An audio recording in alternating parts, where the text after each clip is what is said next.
Sabe, toda empresa, em algum momento, se depara com aquela pergunta fundamental. Uma pergunta que pode definir todo o seu futuro. E hoje, a gente vai explorar uma ferramenta clássica, super poderosa, que foi criada exatamente para ajudar a responder essa questão: a matriz de Ansoff. A pergunta é essa aí, ó. Como uma empresa deve crescer? E a resposta, bom, ela não é nada simples. Expandir o que já faz, inovar, conquistar novos territórios, são tantos caminhos. A matriz de Ansoff entra aí como uma espécie de mapa, sabe? Trazendo clareza para essa decisão que é crucial. Vamos combinar que crescer é o motor de quase toda a organização. A questão não é se uma empresa precisa crescer, mas sim como ela vai fazer isso. E para traçar o melhor caminho, não dá para ir no escuro. É preciso ter uma estratégia clara. É preciso ter um mapa. E esse mapa não é de hoje, não. Ele foi criado lá nos anos 50 por um cara chamado Igor Ansoff. Em 1957, ele publicou um artigo na Harvard Business Review que, olha, mudou o jogo de como as empresas pensavam em expansão. E o mais incrível é que décadas depois, a matriz dele continua super relevante. Tá, mas como é que funciona esse mapa afinal? A genialidade da coisa toda está na simplicidade. Pensa comigo, tudo se baseia em apenas duas perguntas bem diretas. O que a gente está vendendo e para quem a gente está vendendo. É basicamente isso. A matriz cruza duas variáveis. De um lado, os produtos, aquilo que a empresa vende. Do outro, os mercados, ou seja, para quem ela vende. O pulo do gato é analisar se esses produtos e mercados já existem ou se são novos. É dessa combinação que a mágica da estratégia acontece. E o resultado é essa grade aí, esse quadro 2x2. Ele revela 4 caminhos estratégicos muito claros. Cada um desses quadrantes representa uma abordagem diferente para crescer e cada uma, claro, com seu próprio nível de risco e de recompensa.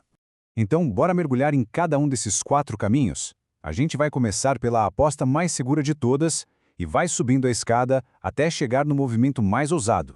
O primeiro caminho, o mais, digamos, pé no chão, é a penetração de mercado. A ideia aqui é super direta: vender mais dos produtos que já existem para os clientes que já existem. É sobre fazer mais e melhor aquilo que já se faz. E como isso funciona na prática? Bom, o risco é baixo, porque a empresa está literalmente jogando em casa. As táticas são bem conhecidas: marketing mais agressivo, promoções, programas de fidelidade, talvez um ajuste de preço. A Coca-Cola é mestre nisso. Ela está sempre achando um jeito novo de vender mais do seu principal produto para o mesmo público de sempre. A segunda estratégia é o desenvolvimento de mercado. Aqui a coisa muda um pouco. A empresa pega os produtos que ela já tem e leva para um público novo. Pode ser uma nova cidade, um novo país ou até um novo tipo de cliente. O risco aqui já sobe um degrau, é moderado. O produto já é conhecido, já foi validado, mas o mercado é uma novidade. É uma jogada clássica para quando o mercado original já está meio saturado, sabe? O exemplo da Netflix é perfeito. Eles pegaram um serviço de streaming que já era um sucesso nos Estados Unidos e foram conquistando o mundo um país de cada vez. Vamos para o terceiro caminho: desenvolvimento de produto. Aqui a lógica se inverte de novo. A empresa cria produtos totalmente novos, mas oferece para quem? Para sua base de clientes que já é fiel, que já confia na marca. A confiança na marca aqui é tudo. O risco também é moderado, porque o público já é conhecido, mas o produto é uma aposta. Essa estratégia é a cara de empresas inovadoras e com uma legião de fãs. Precisa de exemplo? Apple. Eles usam aquela base de clientes fiéis para lançar categorias inteiras de produtos novos, do iPad ao Apple Watch. E por fim, a gente chega na diversificação. Esse é o caminho mais ousado de todos. É quando a empresa se aventura no mercado completamente novo, com um produto totalmente novo. É literalmente entrar em outro jogo. Com certeza, esse é o movimento de maior risco. Pensa bem, são duas grandes interrogações ao mesmo tempo. Um produto que ninguém conhece, num mercado que a empresa não domina.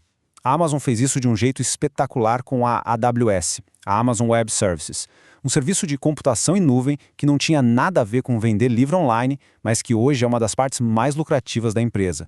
Esse gráfico aqui resume bem a história toda, né? É uma escada do risco. A gente começa na base segura, a penetração de mercado. Sobe para o risco moderado, que é o desenvolvimento de mercado e de produto. E chega lá no topo com o alto risco da diversificação. Fica bem visual. Ok, a teoria é ótima, super clara. Mas e na prática? Como é que você transforma essa ideia num plano de ação de verdade?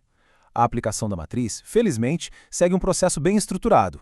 O processo é bem lógico. Passo 1, olhar para dentro, fazer um raio-x de onde a empresa está agora. Passo 2, olhar para fora, buscar oportunidades em cada um daqueles 4 quadrantes. Passo 3, análise crítica. Quais são os riscos, quanto vai custar e, por último, o passo 4, a decisão. Qual caminho faz mais sentido com os nossos objetivos e, claro, com o dinheiro que a gente tem no bolso. No final das contas, qual é a verdadeira essência da matriz de Ansoff? É importante entender que ela não é uma fórmula mágica, um atalho. Ela é, na verdade, uma bússola, feita para guiar o pensamento estratégico. E essa comparação é perfeita. A matriz de Ansoff é uma bússola, não uma bola de cristal. Ela não vai prever o futuro, mas vai te dar uma direção. Ela não elimina o risco, mas ajuda a entender esse risco. Ela não dá respostas fáceis, mas força a tomada de decisões de forma consciente. E talvez o maior valor dessa ferramenta toda seja a pergunta que ela obriga os líderes a fazerem. Uma pergunta até meio incômoda. Qual o nível de risco que a gente está disposto a assumir para crescer? Encontrar resposta para isso? Bom, esse é o verdadeiro primeiro passo para construir um futuro de sucesso.